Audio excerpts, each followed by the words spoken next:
On in the race, but to be honest, I'd be hard-fetched to use that as an excuse, to be honest. The winner wants 3 miles himself.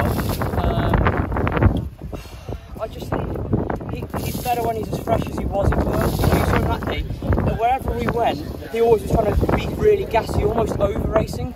Whereas today, and even in Worcester, he's almost behind the bridle and you're almost having to give him a squeeze everywhere. So we were just discussing we might think of a little mini break. I think I would. I do think he's a better horse when he is very fresh and very well. The only thing I would suggest, if you run over this trip again, maybe put some cheek pieces on. But I don't think he's big. I think it's more that he's just so good when he's so revved and bolshy. He needs to be pulling you everywhere and doing it on the bridle. His wind. Do you want him over next time? Probably 3 miles, to be honest. Yeah.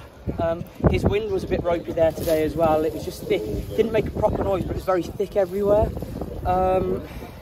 And is that because we're over 2.5 miles and he's not quite as revved as he was in Perth? You know, in Perth he travelled everywhere and you could hold him together and keep him on the bridle, whereas today over 2.5 miles, yes, he's travelled at times, but it was only been at times. You know, we went a lot faster than that in Perth and he was still on it, hard on it everywhere. So it looked to me, just visually, about half a mile out, I thought, oh my God, we're on the bridle, everything's in trouble, getting the hose up. And then within 2 minutes, gone straight away. You got from that to being flat out, and you know, as if he did need a bit of headgear. Or... Yeah, look, if I was running over this trip again, that's probably what I'd do.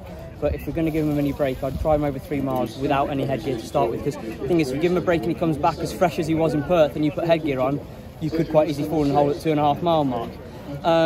But yeah, from my point of view, the best he ever felt was in Perth, and I'd get him fresh like that again. That's what I'd do with him personally, because he always has acted well when he's fresh, whereas with throughout the season a bit more, he does, yeah, a bit. So that'd be my opinion. Yes, Utoxeter was a great run, but today's also his 3rd run in a month in theory, so maybe look at that as well. Yeah.